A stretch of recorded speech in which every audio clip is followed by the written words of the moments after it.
അപ്പൊ അളിയൻ കാര്യമൊന്നും അറിഞ്ഞില്ലേ? ഇല്ല. എന്നാൽ ഇനി ഞാനത് പറയാം, ആരും ഞെട്ടരുത്. സ്റ്റുഡിയോയിൽ 4-5 പേർ നിരന്നു നിന്ന് ഫുട്ബോളിന് കമന്ററി പറയുന്നത് പോലെ ആവേശം കാണിക്കുന്ന രീതി തുടങ്ങി വെച്ചത് റിപ്പോർട്ടറായിരുന്നു. അത്തരമൊരു പാതയിലേക്ക് വാർ റിപ്പോർട്ടിങ്ങിന്, യുദ്ധ റിപ്പോർട്ടിങ്ങിന് ഇപ്പോൾ അവർ മാറ്റിയിരിക്കുന്നു. നീ എന്തിനാണ് ഇങ്ങനെയൊക്കെ ചെയ്യുന്നത്? ഒരു സുഖം. എന്ന റിപ്പോർട്ടർ ആവട്ടെ, അവരവിടെ ഇല്ലെങ്കിൽ യുദ്ധം പോലും ഉണ്ടാവില്ല എന്ന തരത്തിലാണ് റിപ്പോർട്ടിംഗ് നടത്തുന്നത്. ഒരു വിവരവും കൃത്യമായി കശ്മീരിൽ നിന്നും ലഭിക്കാത്തതുകൊണ്ട് വാട്സാപ്പ് യൂണിവേഴ്സിറ്റിയെ ആശ്രയിച്ച് റിപ്പോർട്ടർ ചാനൽ മുമ്പോട്ട് പോവുകയാണ്. പാർവതി, ഇവൻ എന്റെ കൈ കൊണ്ട് തന്നെ ചാകുന്ന ലക്ഷണമാണ്. നിനക്ക് പൊലകുളിയും തമാശയില്ലടാ.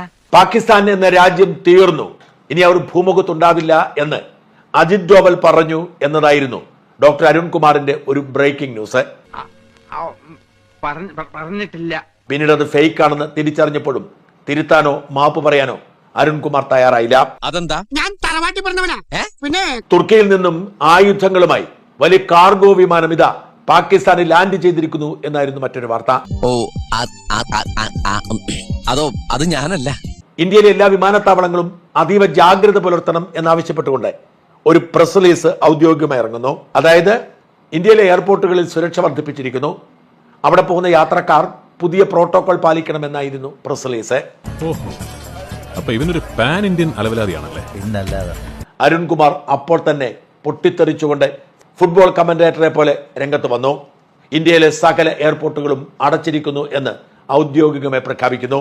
നീയേ ആ കുഴി കുറച്ചുകൂടെ വലിപ്പത്തിലെടുക്കുക, എന്നിട്ട് അതിൽ കയറി കിടക്കുക.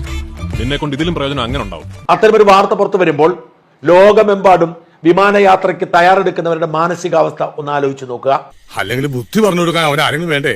ആകെയുള്ള ഒരു തൊട്ടിക്കൂട്ടുകാരൻ. തനിക്ക് ഇംഗ്ലീഷ് അറിയില്ലാത്ത ഡോക്ടറാണ് എന്ന് അരുൺകുമാർ ഒരിക്കൽ കൂടി തെളിയിച്ചതാണിത്. ഇത്തരം ഒരുപാട് വിഡ്ഢിത്തങ്ങൾ അരുൺകുമാർ സ്റ്റുഡിയോ ഫ്ലോറിൽ വന്നു നിന്നുകൊണ്ട് എഴുന്നള്ളിക്കുന്നത് സ്ഥിരമാക്കിയിരിക്കുന്നു. ഇവരെ പോലുള്ള പബ്ലിക് ന്യൂസൻസുകളെ ഓൺ ദ സ്പോട്ടിൽ വെടിവെച്ചു കൊന്ന് ഇവന്റെ ഒക്കെ തല തെരുവ് നായ്ക്കൾക്ക് ഇട്ടുകൊടുക്കണം.